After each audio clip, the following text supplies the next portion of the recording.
My plan was to live a fulfilling life in our new home with Howard. However, my sister-in-law would show up daily and force me to take care of her children. "I got a night job today, so please take care of the kids. Save some dinner for me too," she demanded. Reluctantly taking care of the children, I gradually became unable to tolerate her repeated demands and Howard's indifference to them. My name is Holly, and I will soon be 32 years old. I met Howard at the company I joined shortly after graduating from university. At first, we often had drinking parties with our fellow new hires, and it was through these gatherings that I gradually became close to him. However, it did not immediately develop into a romantic relationship. 5 years after joining the company, many of our peers had transferred or changed jobs, resulting in fewer drinking parties. Amid this, a year-end party at work gave me the opportunity to go drinking with Howard again after a long time. In our 7th year at the company, we were assigned to the same department for the first time. We knew each other's contact information, but we had never met privately. Therefore, it was very enjoyable to meet and have a lively conversation at the year-end party. Taking advantage of the excitement of the occasion and the influence of alcohol, we decided to start dating. We officially framed it as a casual attempt, but in reality, I was quite serious. The truth was that we had not yet met our ideal partners, even after reaching our 30s. At this age, actively seeking new people to meet started to feel bothersome. I no longer participated in matchmaking parties and felt uneasy about using trendy dating apps. In this situation, since I had known Howard for a long time, we were well acquainted and had no need for formalities. Above all, Howard was a trustworthy person and not unattractive. In fact, seeing him again after a long time, he seemed more attractive than before. Even if we ended up breaking up, I could always say that we were just swept up in the moment. He was a kind of safety net for me. For these reasons, I decided to date him. What started as a whim turned out to be very enjoyable when we were together. I have a hobby of reading comics, and I especially enjoy watching live-action or animated adaptations. On the other hand, Howard's hobby is fishing. Having different hobbies allowed us to share our interests and deepen our relationship. Our relationship progressed smoothly, and in the year we both turned 30, we decided to get married. Given our ages, the decision to marry came naturally. Although we reached the point of marriage, we hadn't experienced any major conflicts, so I thought we were well matched. Before starting our life together, we decided to greet each other's families. My parents had been eager for me to marry soon, and when I introduced Howard, they were so happy that they cried. With smiles, they jokingly said, "Don't come back anymore." Seeing my parents' reaction, I was moved. With my parents' blessing, we felt happy and later went to greet Howard's family. Howard's family lived in an apartment. He had an older sister who was already married and had left the house. Surprisingly, she had also come to meet me at their home. I selected a gift from a popular pastry shop near my workplace and prepared to visit Howard's family. "There's no need to be nervous, just be yourself," Howard reassured me, but my mind was not at ease. Since I have no siblings, I hoped to make a good impression on his sister. I secretly looked forward to becoming close with her and enjoying conversations amongst women. This desire made me somewhat nervous. However, my expectations were soon shattered, and I found myself overwhelmed by her behavior. Stepping into Howard's home nervously, his parents welcomed me warmly. "Welcome. You are so adorable. Thank you for coming today." Howard's parents had a gentle and very calm demeanor. They had already retired and were living on their pensions while working part-time occasionally. When I handed over the gift, Howard's mother guided me, saying, "I'll make some tea, so please have a seat." While she prepared the tea, Howard's father casually helped her. Seeing this, I hoped that someday Howard and I could become a couple like his parents. At that moment, Howard suddenly said, "Is my sister late again? She can never be on time." Howard's sister had not shown up yet. I hadn't met her yet, but I imagined what she might be like. Being the daughter of such kind parents, she must have a bright personality. Maybe she's carefree, which is why she's late. What kind of person could she be? I'm looking forward to meeting her, but I am nervous.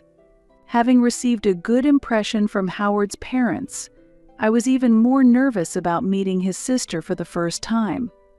An hour passed, and Howard's sister was still not there. It's usual for her to be late, but it's rare for her to be this late. She did say she would come today, right?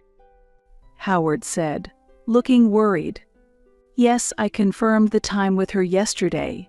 If she has other plans, she should prioritize those. Howard's mother said, concerned about our schedule. Still, thinking it was a special day with no other plans, we continued to wait for her arrival. After a while, the front door suddenly opened, and instead of the expected sister-in-law, 4 children entered the living room. Expecting her, I was surprised by the sudden appearance of the children and asked Howard in a low voice, "Who are these children?" "Oh, these are my sister's kids. Maggie, a second-year middle schooler, the 4th-grade twins Tony and Billy, and the 3-year-old Emma, I think." Howard spoke as if confirming their names, and Maggie nodded slightly in response. Maggie started playing on her phone. The twins were engrossed in a newly brought video game, and Emma was playing with her favorite doll she had brought along. Still trying to grasp the situation, I finally saw Howard's sister arrive. However, she was very different from the image I had in my mind. "Sorry, I'm in a hurry. Please watch the kids. I'll be back in about an hour," she said. At that moment, she was dressed in casual sweats and sandals, with her faded blonde hair tied up in a ponytail. "Linda, today is an important day because Howard's fiancé is here," said Howard's mother, but Linda had already left the house. I was simply shocked by Linda's overwhelming presence. Howard laughed and said, "I'm really sorry. My sister is always like that, but with 4 kids to raise, she tends to forget her schedule. I can't imagine the busyness of raising children since I have no experience, but I feel like she shouldn't forget such an important day." However, I couldn't actually say those words, so we just waited for Linda to return. Linda said she would be back in about an hour, so I wanted to make sure to meet and greet her properly. "I'm sorry for the trouble," Howard's mother apologized. Meanwhile, the children were completely at ease, as if they were at home, each absorbed in their favorite activities. I thought it was a great opportunity to get close to Linda's children, but the atmosphere was not conducive. Maggie was focused on her phone with her earphones in. The twins were loudly engrossed in their game, and Emma was playing alone with her doll, leaving no opportunity to talk to her. Thanks to the children, the house was always full of energy. According to Howard's parents, Linda often left the children at home when she had errands to run. Living in an apartment, they told the twins to be quiet, but they rarely complied, making childcare difficult for the elderly parents. An hour passed and Linda still hadn't returned. Eventually, she came back after 3 hours. "Is there anything to eat?" "I'm hungry," Linda said, starting to eat the sweets I had brought without a word of apology for making us wait. "These are the sweets that Holly brought," Howard's father mentioned, and finally, Linda looked at me properly. At that moment, I stood up and introduced myself. Then, Linda looked me over from head to toe. Noticing that I was feeling a bit uncomfortable under her gaze, Howard proudly said, "Oli, who will be my wife, chose that dessert. It's from a well-known shop, so it should be delicious, right?" The dessert I chose was pudding, and my sister-in-law was holding a nearly empty cup of it in her hands. After she responded with "I see," she took out her phone and started searching for something. There are a few reviews, but it doesn't seem to be rated very highly," she said, enjoying the pudding while complaining about the shop's ratings. Then she asked the next question. "Did everyone get this pudding?" The children began checking if they had received the pudding I brought. Of course, no one had. I hadn't prepared desserts for all 4 children. Feeling awkward about the situation, I reflexively responded, "I'm sorry. I didn't know you had children." It seemed my casual remark had offended my sister-in-law. "What? Are you saying I can't take care of my kids?"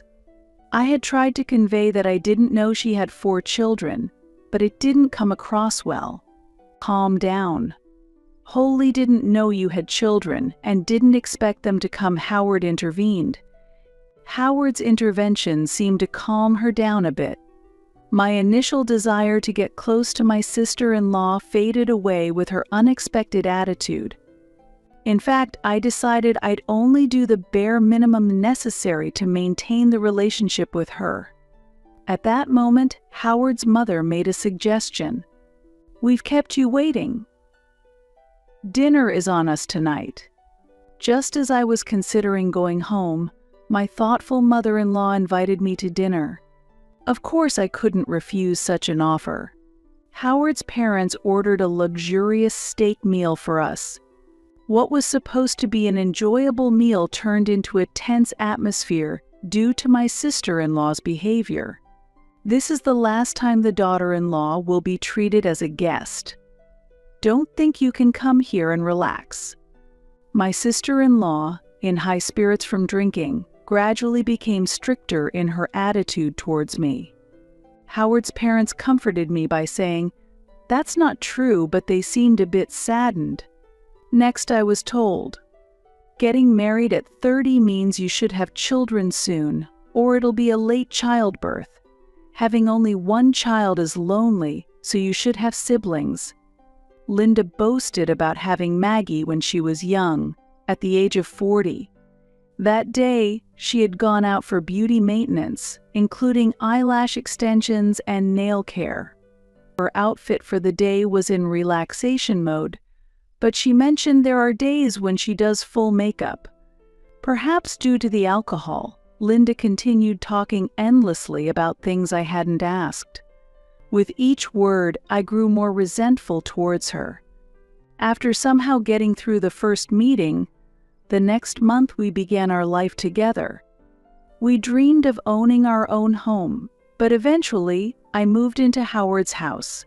Life with Howard was progressing smoothly, but the only concern was taking care of Linda's children. Linda would show up unexpectedly, leaving the kids at our house and then disappearing somewhere. Howard was used to his sister's visits and welcomed the children without concern. Feeling dissatisfied with this situation, I said to Howard, "Please tell your sister to inform us before coming over." "I've told her, but that's just how she is.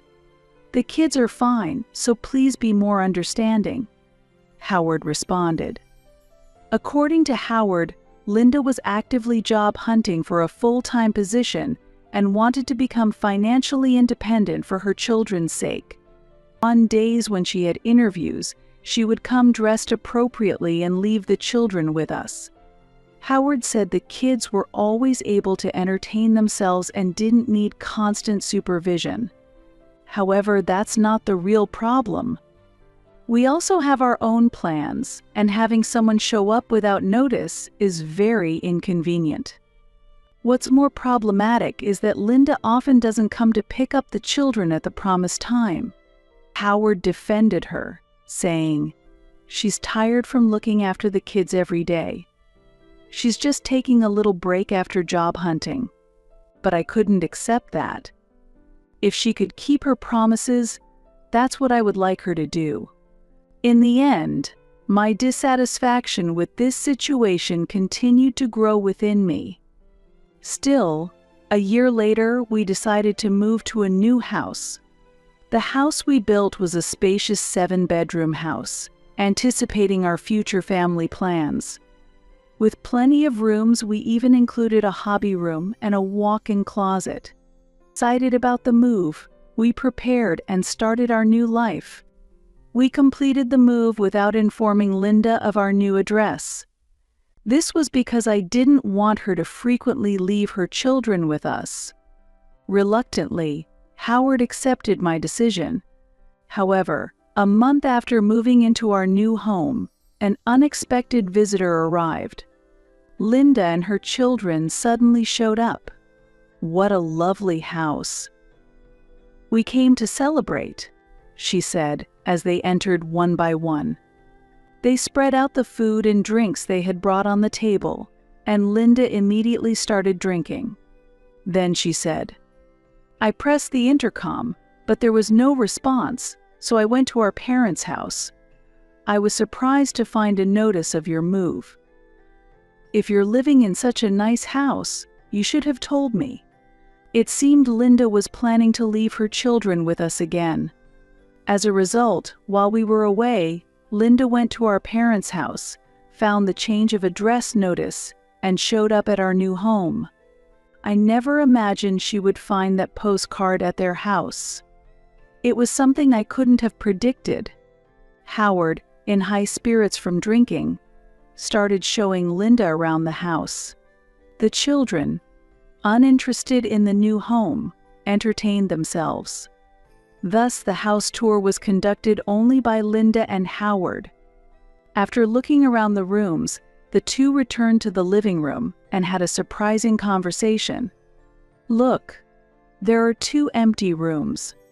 Maybe we'll move in next week." "Sure. Don't worry about living expenses." I couldn't believe what I was hearing, but I didn't pursue it at that moment. I didn't take their drunken conversation seriously. Saying anything at that moment would have only led to an argument with Linda, making me feel worse. That night ended, and Linda and her children went home by taxi. The next day, when I asked to sober Howard again, he replied, "Yesterday's talk was a joke. My sister wouldn't really think of doing something so crazy." Howard's reassuring words gave me temporary relief. However, within just a few days, Linda's children started coming to our house almost every day. "I got a night job here, so please take care of the kids," Linda said. Amazingly, she left her children with us while she went to work at night. According to her, the kids would be happier in our spacious house than in their small one. "Please, just until my job settles down," Howard said, so I reluctantly agreed. The children would come in the evening, do their homework, and then play on their phones or games. I hadn't expected them to do their homework, so I was pleasantly surprised. Maggie was fascinated by my comic collection room, and the twins were engrossed in games. We hadn't talked much before, but this opportunity gradually increased our conversations. Emma watched our interactions and invited me to play house with her. Despite Linda's troublesome behavior, I gradually built a bond with the children. However, my continued tolerance led to even more intrusion by Linda. Previously, she would send them over after dinner, but now she sent them without any food. As a result, I ended up taking care of their meals without any reimbursement from her. Moreover, Linda would arrive well past the promised time and brazenly ask, "Save some dinner for me too." As my bond with the children deepened, Linda's late arrivals became more frequent. Seeing Linda wake the sleeping children to take them home, I felt sorry for them. So at some point, I decided to let Linda and the children stay over. About a month after their daily visits became routine, Linda arrived with large luggage, announcing her intention to stay for an extended period. Everyday drop-offs and pickups are tough, and the kids have grown attached to you, she said. I was startled by the sudden announcement of cohabitation, but Howard remained unperturbed, casually accepting the suggestion, saying, "They're practically family now." He then led Linda to the available room. This situation made my temperature rise and anger surged within me. "We're sorry for the suddenness, but if it's a bother, we'll leave," the kids said. These words came from the children, who showed far more understanding than their mother. Hearing such words, I had no choice but to let them stay. I decided to observe the situation for a while. Linda started leaving the house at night and returning in the early morning. I ended up not only taking care of the children's meals but also Linda's, without any compensation for the food expenses. While the children were indeed lovable, I was reaching my limit. Then Howard's remark ignited my anger. With 4 kids around, we can't afford to have our own children, right? I was furious and retorted, "What are you talking about? How long are you planning to let her stay? Get her out of here immediately." Howard, who was probably just joking, didn't realize I wasn't amused. In response to my words, Howard also grew angry and said, "My sister is family to me. Holly, you should cherish your family too. Someone who can't value family shouldn't have children. In the end, to you, both I and your sister are family. But prioritizing her opinions over mine means you're favoring her over me. Is that correct?" I spoke slowly, as if confirming my words. Howard, clearly irritated, responded, "Of course, that's only natural." "Understood. Then, let's get a divorce." Saying this, I showed him the already filled out divorce papers.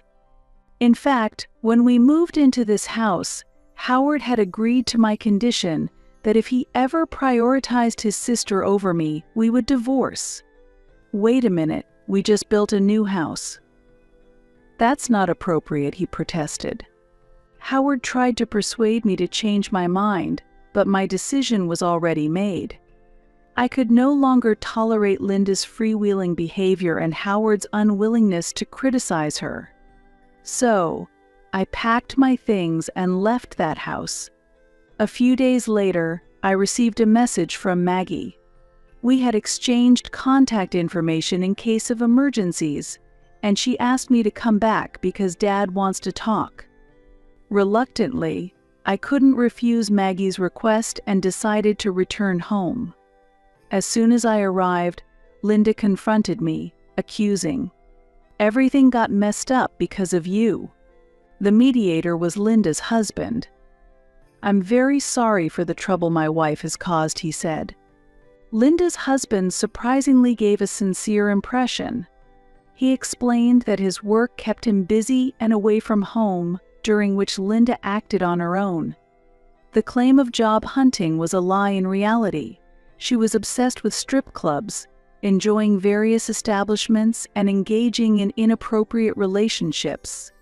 Upon learning these facts, her husband eventually notified Linda of his intention to divorce, leading to the current situation.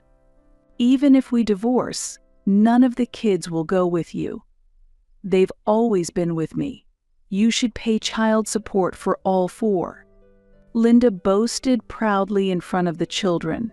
However, the children immediately began to refute her. "What are you talking about? None of us like you." "That's right. Holly has always been a better mother to us, and where could we find another mother like her?" "Absolutely. Holly's stories about comics are always fun, and living in this house has been really comfortable." Hearing the children's voices, Linda was visibly shaken. She gently hugged Emma and said, "Emma, I'm your mother, right?" When Emma responded, "My mother is Holly." Linda's anger intensified, and she directed her rage at me. "You planted these thoughts in the children, didn't you?" Linda accused me. Hearing this, the children gathered protectively around me. "Why are you all acting like this? Even if we divorce, she won't become your mother. And who will take care of the house chores and cooking?" "Don't worry, we can handle the cleaning, laundry, and cooking ourselves," Maggie firmly declared. The twins nodded in agreement. They had naturally learned these skills as we deepened our relationship, actively helping with household chores. They had acquired essential life skills and cooking techniques, establishing a solid foundation for independent living. Therefore, even if we divorce, the children won't go back to you. Thus, there's no need for child support. Moreover, you should make a proper apology for your infidelity, Linda's husband stated. "Do something, Howard," Linda demanded. Howard, who had been tense and silent for a long time, suddenly found himself drawn into the conversation, unable to hide his confusion. Seeing Howard's hesitation only increased my frustration. "Howard, you've always taken your sister's side, haven't you? So why don't you follow through?" "Well, okay, if you cancel the divorce, I'll support you," Howard blurted out. What? What are you saying?" "Our divorce is already finalized, so I won't be swayed." I was shocked by Howard's arrogant attitude. Linda, equally frustrated, retorted, "What? You're completely useless." Seeing no reason to stay in such a situation, I quietly left the house while Howard and Linda argued intensely. Linda ultimately failed to obtain custody of any of the children, and the divorce was finalized. I've heard that Linda's ex-husband consulted with his company to adjust his work schedule, making efforts to spend more time with the children. After the divorce, Linda tried to return to her parents' house, but knowing the reason for the divorce, they harshly criticized her, saying, "It's disgraceful to be so involved with men. Have some shame," and rejected her. As a result, she became even more engrossed in the nightlife, becoming obsessed with strip clubs. In the process, she accrued a large debt from unreliable sources and now works tirelessly to repay it. However, since customers without money were not needed, I heard that she eventually got banned from those clubs. On the other hand, my divorce from Howard was finalized without any issues. We used to work at the same company, but since Howard had transferred a few years ago, our divorce did not spread at the workplace. This ensured my position at work remained secure. Afterward, they transferred the newly built house we lived in during our marriage to me. When I informed my parents about the divorce, they were indeed disappointed, but since I had my own house, I didn't have to return to live with them. Although I need to repay the mortgage, as long as my current job continues, I should be able to manage. Living alone in a spacious house sometimes makes me feel lonely, but the occasional visits from Linda's children bring joy to my daily life. Maggie and the others often say, "I wish Holly could be our real mother." But for now, I am enjoying my single life and plan to continue this way for the foreseeable future. "We're going to live here with my parents." "What are you talking about?" I managed to suppress the trembling in my voice. The thought of the house I bought to live with my own parents being taken over by my in-laws was unbearable. Just as I was about to argue, the doorbell rang. "They're here," Kevin said cheerfully as he headed for the entrance. And indeed, he had brought his parents. "Why are the two of you here?" "You've heard from Kevin, haven't you?" My mother-in-law replied with a smirk. "If you resist, you'll have to get a divorce." Hearing this, my mind went blank with anger. Sacrificing myself for such people was out of the question. Then I will leave, I declared, looking at my daughter Nicole. At that moment, Nicole firmly gripped my hand. To protect her, I gripped back just as firmly, and together, we headed to my parents' home. I am Manny Johnson. I am 32 years old and work from home. When the time came to think about my career path, my mother asked me, "Mandy, are you thinking about your future?" "Yes, I think finding a job right after high school is one option," I replied. I did not want to burden my parents and initially planned to work right after graduating high school. "Don't be silly. You have a dream, don't you? You should pursue that dream," she encouraged me. Inspired by her words, I pursued my dream and enrolled in a vocational school. My dream was related to drawing, a passion I had since childhood. I chose a career as an illustrator. Every day, I draw what I love, and I have made a good name for myself and earned quite a bit of money. And in this fairy tale-like life, I have a husband named Kevin. "Mandy, you're really cute. I think I fell for you at first sight," he said. He was a typical elite businessman, and we met at a mixer organized by mutual friends. After his fervent courtship, we got married. We have a lovely daughter and have built a happy family. Though I work from home, Nicole usually plays quietly in another room, understanding my work. I forgot about the laundry. "Mommy, I folded the clothes already." "Really? Thank you." She often folded the laundry and helped clean up as much as she could. Her hobby was handicrafts. Nicole learned various crafting skills from my mother, and sometimes her finished pieces look like an adult made them. "Mommy, it's been cold recently, so I learned how to knit from Grandma and made a lap blanket." "Thank you, Nicole. You're such a good girl. I'll use it while working." My relaxation time is when Nicole shows me the things she has made with a smile. On the other hand, Kevin's hobby is pub hopping. Sometimes he drinks until dawn. If only he would call, I'd worry less, but Kevin rarely contacts me. "Come on, if you're going to be late, you should at least call, like I told you. Stop nagging." "It's not a problem. Nicole is waiting for you." His late returns wouldn't bother me if it were just me. I could wait forever and adjust my work accordingly. I understand his need to wash away work stress with alcohol. But despite his "we should have dinner as a family," I felt sorry for Nicole as she waited hungrily. Don't complain about your husband just because you're a housewife. That's why I keep telling you, I'm not a housewife. I'm an illustrator. Kevin does not understand my profession. In fact, I earn more than he does. It's impossible to make money from drawing. He has such outdated thinking that he shows no interest in listening to what I say. He mistakenly thinks I'm a stay-at-home mom. "Mommy is working."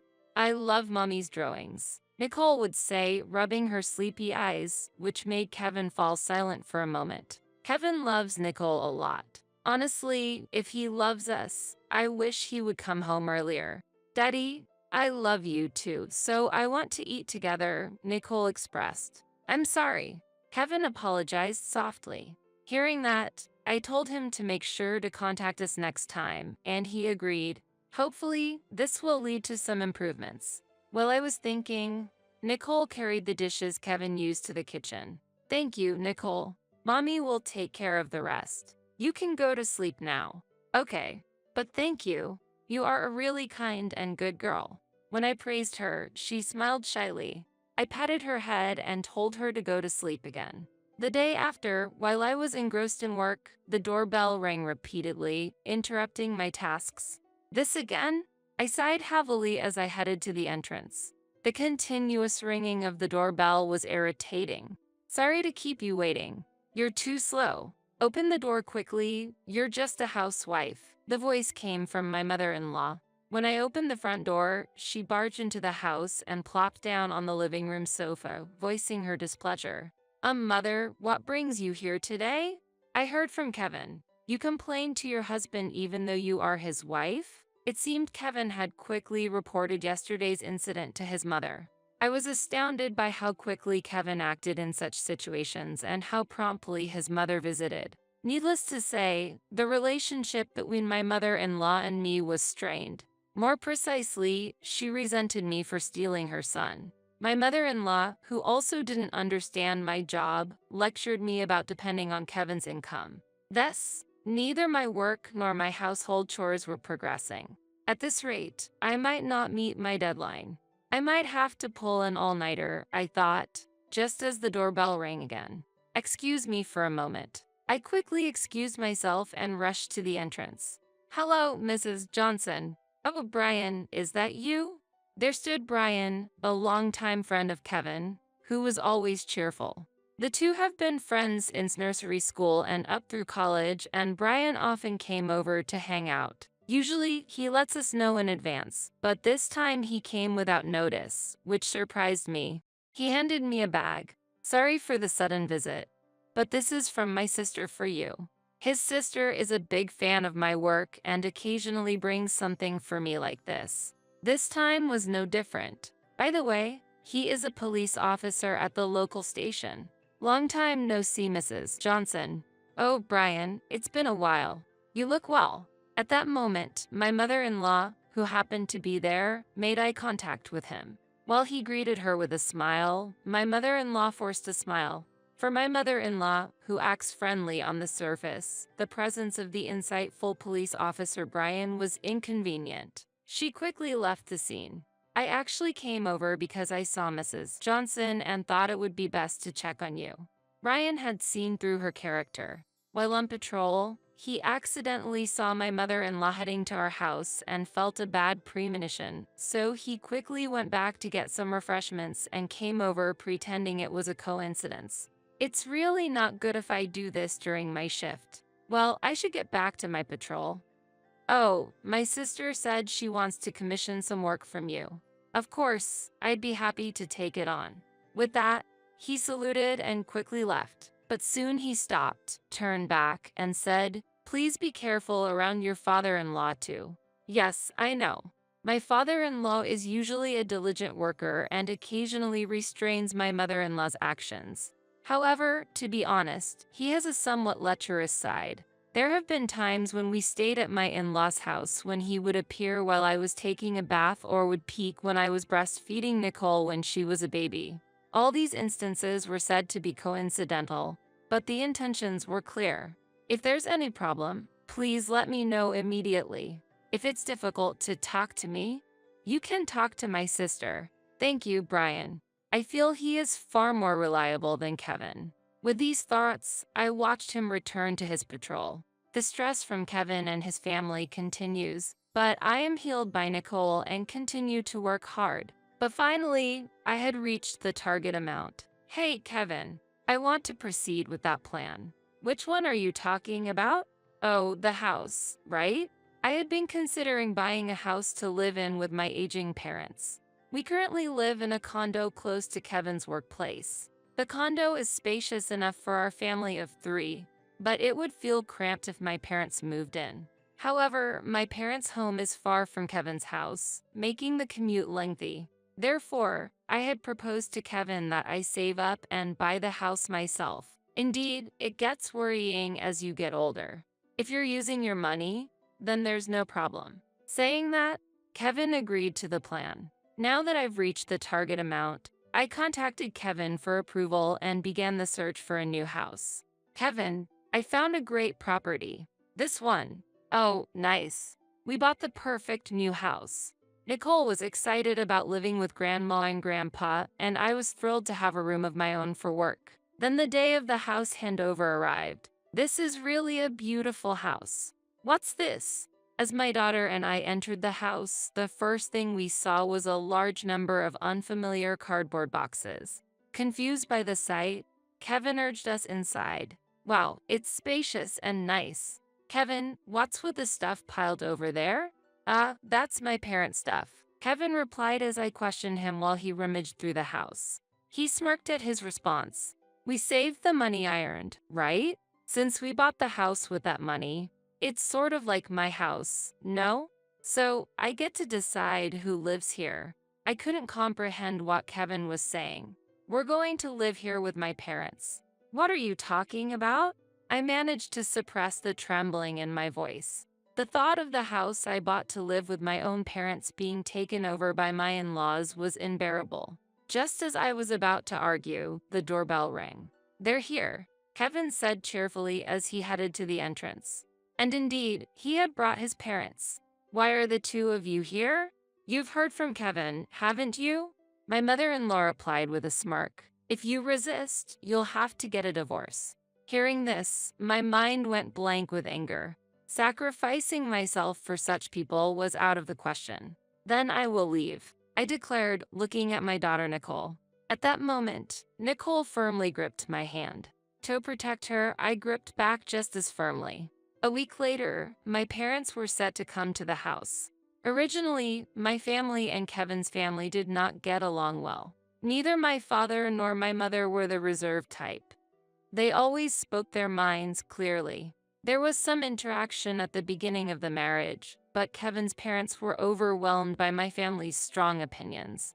The reason I hadn't talked about the problems with Kevin or his family before was simply because I wanted to maintain my relationship with Kevin. I wanted to avoid trouble as much as possible. However, the pressure from the three of them made that desire disappear.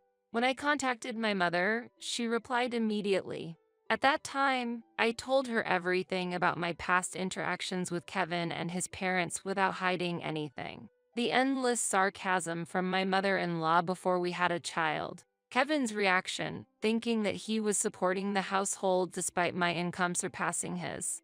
And the cohabitation plan that was pushed through without my consent. Initially, my mother listened quietly, but gradually her anger became apparent, and my father, who was next to her, also got angrier by the minute. They were more upset on my behalf than I had imagined. Eventually, my mother said through tears over the phone, "You've been struggling so much on your own." When I mentioned my plan I had thought of on the spot, my parents immediately offered to help. "If our daughter has been subjected to this, we need to make them fully aware of their actions," my father said strongly, and we began to plan how to retaliate against the three of them. I was overwhelmed by their resolve, but their support was very reassuring. It was a problem I had been carrying alone, unable to share with anyone. They empathized with my feelings and were just as outraged as I was. Later, we calmed down and together started planning to move to a new home. On the evening of my parents' moving day, my father appeared cheerfully at the house and announced. When my husband asked in surprise, "Why are you here?" I boldly declared, "From today on, we'll be living here." "Mandy, it's been a while. You bought a nice house," my father said as he pushed Kevin aside to stand in the entrance, causing Kevin to take cower in a corner. "It's really a lovely home." Mother-in-law said that Kevin bought it. My mother joined a bit later, launching a preemptive attack on the three of them, which she proudly reported to me. I couldn't help but laugh at the absurdity of the situation. With strong allies by my side, my anxiety and doubts gradually dissipated. As we entered the living room, the four were seated around the table. My parents were conversing happily, but Kevin and his parents were as silent as if at a funeral. It was unusual to see my usually vocal mother-in-law so quiet, and the change was refreshing to me. At the same time, I was impressed anew by my parents' presence and their strength. I heard that this move was suggested by Kevin. "How nice of him to take in his parents," my mother dramatically stated to my father. My father nodded in agreement, then expressed his thoughts. However, it seems Mandy's opinion has not been reflected much in this family meeting. This house was bought by Mandy after she worked very hard to buy it. My father's calm yet sharp comment chilled the already tense room atmosphere, almost freezing to the touch. Facing my father's stern gaze, Kevin was clearly agitated and confused, turning to his parents for help. But Kevin has also been a support and help to Mandy, hasn't he? In this tense situation, my mother-in-law chose her words carefully, trying to soften the atmosphere. However, her words did not reach my mother. Not only did she not just let it slide, but dug deeper in response. "Are you suggesting Mandy has told a lie? From what I've heard, Mandy manages all the finances of this house and even paid the moving expenses for you." My mother's provocative comment echoed through the room. Kevin and his parents had no room for rebuttal and remained silent. Kevin, stop spreading unnecessary lies and making your parents anxious. I bought this house. That fact should be clearly explained. I stated firmly, asserting my position. Normally, Kevin would have responded heatedly, but this time he remained quiet. He continued mumbling something while bowing his head. Even as Kevin appeared confused, his parents were unable to offer any support. They seemed afraid that if they tried to intervene, they would be the ones criticized. Usually, the three of them cooperated in criticizing me, but this time they seemed to be taking a self-protective stance. Let's leave the detailed discussions for another day since we're all tired from the move. Let's rest now. My father suggested to my mother, and the three of them exchanged relieved looks. The situation was so absurd. I might have burst out laughing if it wasn't inappropriate in this situation. Previously, the room that was supposed to be my office was declared as my in-laws, but my parents had completely taken it over as their own. They moved into the room with satisfied looks, smiled at me, and closed the door. The remaining three were just sitting quietly as before. It seemed they were expecting me to get angry, but I didn't. Apparently, my parents had significantly dampened their spirits. They must have been dealt with sternly before I returned. The three, who had no critical opinions to express towards me, just quietly watched until I returned to the room. My in-laws, who had planned to live in this house for a long time, had already started the process of letting go of their own home. Now there was no turning back or escape. Kevin probably never imagined living with my parents would become reality.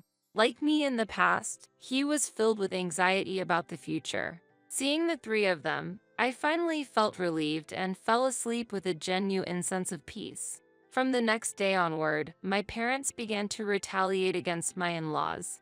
I could see that the once domineering in-laws were gradually losing their momentum. The arrogant behavior they had before was gone, and they no longer spoke words of criticism towards me. Mendy, can we talk for a moment? Is that okay?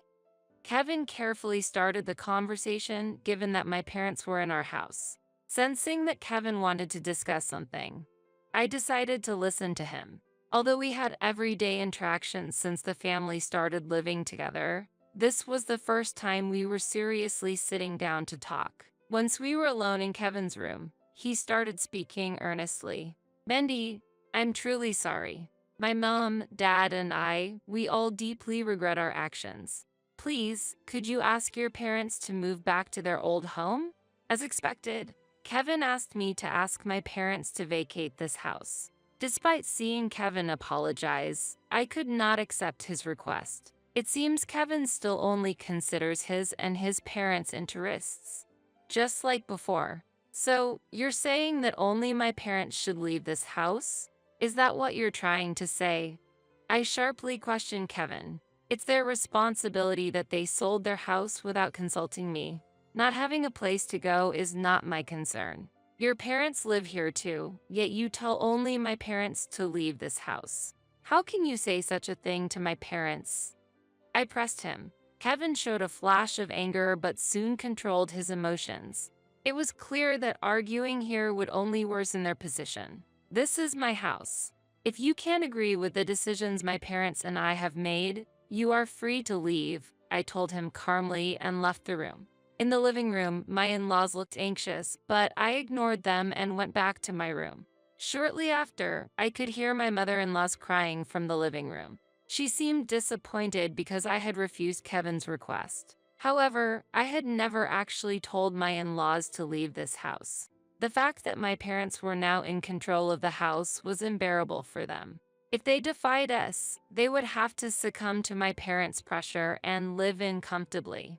Eventually, my in-laws decided to leave the house on their own. Soon after, my divorce from Kevin was finalized. I then headed to my parents' home with my daughter, Nicole. One day, I received a call from Brian. Mendy, I heard about your divorce and wanted to check if you're okay. It seemed he was concerned about me, and I explained the situation to him. After a moment of silence, he carefully asked, "So, you're single now?" "Yes, that's right. Would you like to meet and talk in person?" Upon Brian's suggestion, I adjusted my schedule and agreed to meet him. When we met, Brian courageously opened up. To be honest, I've always liked you, Mandy. I was surprised, and he continued. When Kevin introduced you to me, I fell for you at first sight. At that time, you were already engaged, so I decided to keep these feelings to myself. At least, I wanted to be by your side through work. Now that we were divorced, he saw an opportunity to reveal his feelings. I'm sorry, this is too sudden. Yes, I understand. It's confusing to receive such a sudden confession. Yes, I have Nicole to consider, and I can't give you an answer right away. Please give me some time. Of course. We left the conversation there for the time being. After that, Brian began to approach me more actively, with permission from my parents. Every time he spoke sweet words I had never heard from Kevin, with a refreshing smile, I found myself blushing. Let me know if you need anything. Plus, I often patrol around here, so I have lots of useful information. I know about cheap hotels and spa too. While my home was being renovated, he supported me in various ways. Most importantly, he knew and respected my work. Unlike my mother-in-law, he did not interfere when I was busy with work, and knowing that I was working, he quietly took care of Nicole and actively helped my parents, which made Nicole fond of him. After moving back to my parents' house, I felt happier than ever.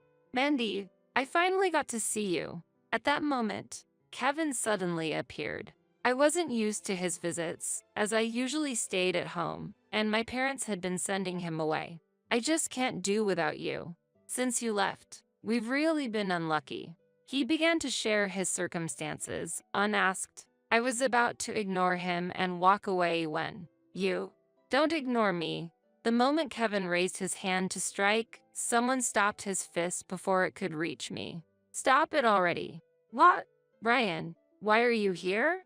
It was Brian who had grabbed Kevin's arm. In fact, I had promised to meet with Brian today and had gone out when I happened to encounter Kevin. I can't believe you would raise your hand against a woman. Why are you here?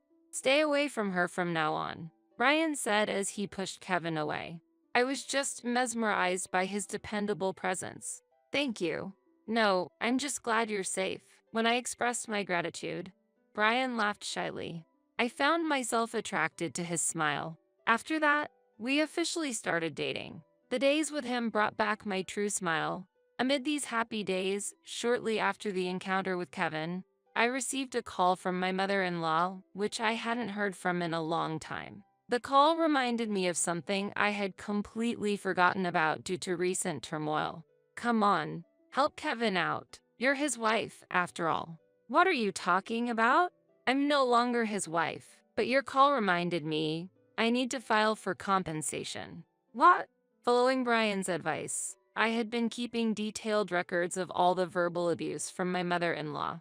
I had forgotten that I planned to file for damages against her based on these records. I will be claiming compensation. Wait. Ignoring her response, I hung up the phone. Then, with the evidence in hand, I headed to the lawyer's office. After obtaining the compensation, Brian and I got engaged, and the three of us, including Nicole, went out for a meal. Mandy, Nicole, Kevin tried to ruin our family time once again.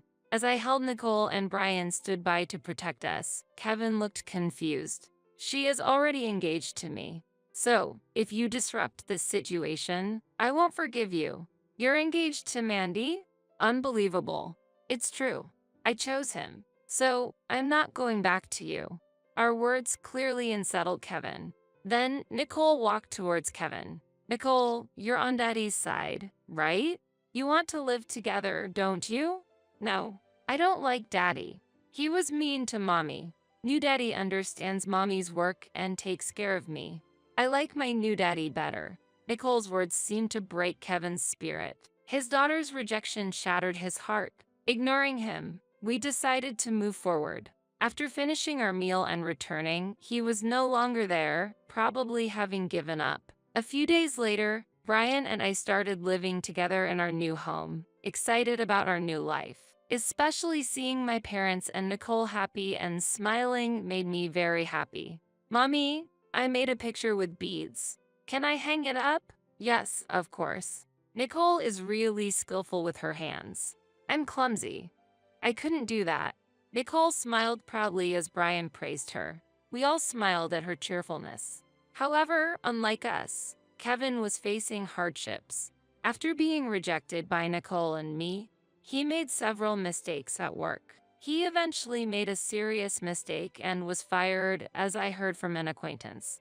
Kevin's dismissal made his life even harder, and his new place quickly turned into a mess. He could have been promoted to manager. What a pity. Well, someone like Kevin would have ended up in trouble sooner or later. It would have been the same outcome anyway. After discussing this, we soon got married and were blessed with a second child. Mommy, I want to make clothes for the baby. Making clothes might still be too difficult for you, Nicole. How about making a bib with grandma? That sounds good. Nicole eagerly engaged in the craft activity. Brian watched her tenderly. I really feel happy. I'm glad to hear that. Seeing the scene warmed my heart. I eagerly awaited the day our new family member would join us.